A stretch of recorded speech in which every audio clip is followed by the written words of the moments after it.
I'm Andrew Rainbolt, Executive Director of Sarpy County Economic Development Corporation. Typically, at the end of every quarter, we gather our investors together and present a rundown of activities that we've been doing to grow Sarpy County, as well as a snapshot of economic development activity in general. Since we can't bring you together this time, we're bringing that presentation to you.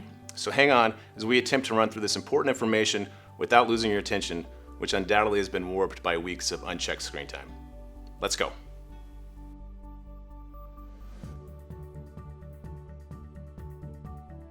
We have to start with a big thank you to our sponsors who go above and beyond their regular investment in Sarpy County EDC and allow us to put on informative and fun events, which we can't wait to get back to hosting. Our gold sponsors this year are Facebook, Olson, Black Hills Energy, OPPD, Metropolitan Utilities Districts, Cox Business, and Great Plains Communications. Our bronze sponsor is J.E. Dunn Construction. Today's event sponsor is TD2 Engineering and Surveying, and an additional shout out goes to HDR for hosting us at a safe physical distance in their video production lab. Without their help, I'd just be talking to my laptop right now. One final recognition goes out to Leeway Daily for their first quarter investment increase, which moves them up to our investing level. Thank you.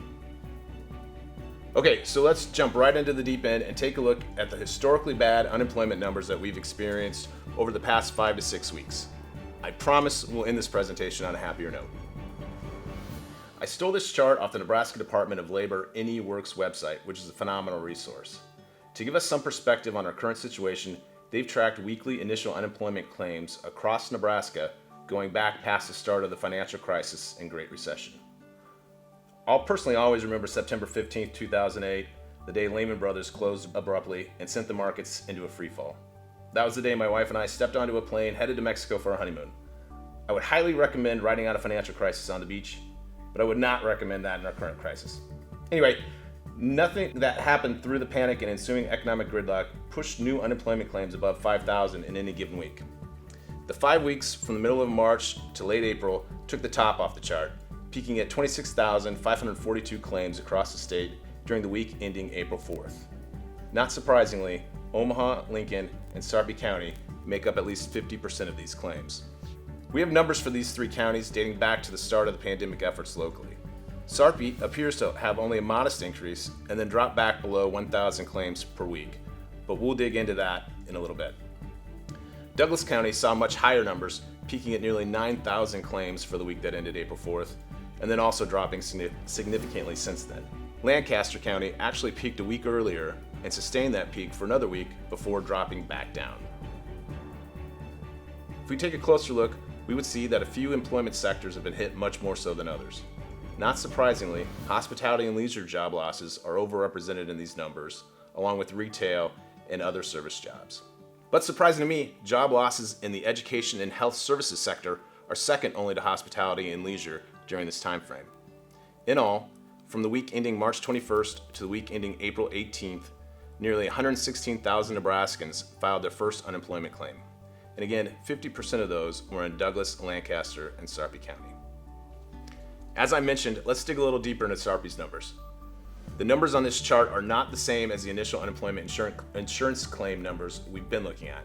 Here, we took monthly unemployment numbers and averaged them together by quarter to make it a little easier to read. Sarpy County is trending towards a labor force of 100,000 people. Typically, we see between 2,000 and 3,000 unemployed persons in any given month, resulting in an unemployment rate of 2 to 3%. You can see that trend has taken a dramatic turn. Our March 2020 not seasonally adjusted unemployment rate is 4.2%. With all the unemployment claims that we see coming, that number may increase dramatically. Okay, take a deep breath. I told you we were starting with the bad news. Now let's look at Sarpy County EDC's project activity over the first quarter, which could also be called not as bad news. New to market inquiries are projects originating outside of Sarpy County that we respond to with a real estate solution. Clearly, project activities are off in the first quarter.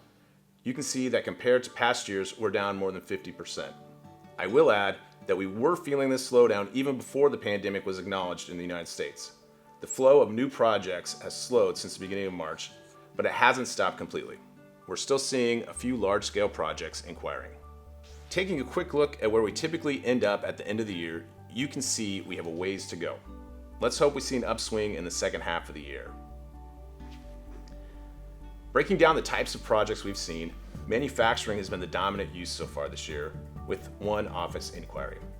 I think we may see an uptick in warehouse distribution the rest of the year, but I'm not sure it'll make up for the lack of other activity while there is so much uncertainty in the air. We also opened 2 existing business expansion projects this quarter. These are 2 Sarpy employers looking to expand, and flexibility seems to be the priority here. Okay, you're probably hearing this a lot lately, but let's take a step back and find some good news. Yes, we do have some. We continue to assist some really great projects in our pipeline, and I'm confident we'll have at least a couple large announcements this year. On top of that, now is the perfect time to finalize sewer plans and begin planning and engineering work on major road projects like the new interstate interchange and Platteview Road. These are generational projects that rely on momentum to keep moving forward. We've got that momentum, and we can't let the immediate economic uncertainty derail us. On top of all that, there are still local companies that are out there hiring. On a completely different but equally important front, I wanted to make you aware of an important housing study that is set to be unveiled to the public. Sarpy County EDC was one of several financial supporters of the study, which received a matching grant from the Nebraska Investment Finance Authority, or NIFA. The results provide a 5-year housing plan to help guide developers and potentially unlock access to funding for much-needed workforce housing. Preliminary numbers point to a need for steady growth and a current lack of supply. In fact, Sarpy County could use nearly 300 units or $400 million in workforce housing and another $30 million worth of housing just to replace units lost to flooding last year. Thanks to NIFA and the Housing Foundation for Sarpy County for leading this effort. If you'd like more information, you can reach out to Carolyn Pospisil or give us a call. February marked another great round of Career Rocket activities in the metro area. Sarpy County had more than 850 students participate in career education activities with area employers. 20 of those employers hosting activities are Sarpy County EDC investors, so thanks to all who participated. Across the Omaha Council Bluffs area, 217 employers provided more than 25,000 career experiences to students from 100 schools. Thanks again to all for taking the time and effort to expose our future workforce to the opportunities right here at home. We haven't forgotten about the work our committees are focused on. Our Workforce Committee was in the process of setting up summer education internships with Sarpy employers. Unfortunately, the internship program looks like it won't be able to happen this summer. The Policy and Legislative Oversight Committee is in a bit of a holding pattern while the legislature is in an indefinite recess until they can safely convene again. When they do, the number one priority will be passage of the Imagine Nebraska Act, LB 720. State funding for the UNMC Next project, while not currently tied to LB 720, has taken on new importance.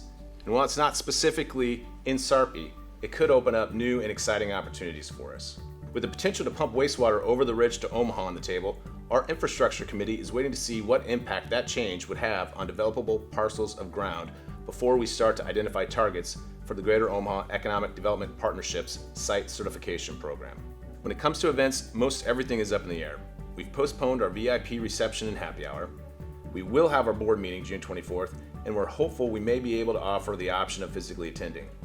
It's great to have a large board of directors, but even if social distancing restrictions are loosened, it may be hard to fit our group into one room. Our next quarterly investor meeting is scheduled for July 29th, but as we've all experienced, the whole world could change before now and then. So please stay tuned for more information. If you have any questions, comments, or contributions, I'd love to hear from you. You can check out our website at omahachamber.org/Sarpy, find us on Facebook at facebook.com/Sarpy County EDC, or shoot me an email at arambold@selectgreateromaha.com. One more shout out to our great sponsors and to HDR for generously accommodating this video. I hope you found it helpful, and I hope we can see you in person real soon. This has been Andrew Rambold, Sarpy County Economic Development Corporation. Thanks again.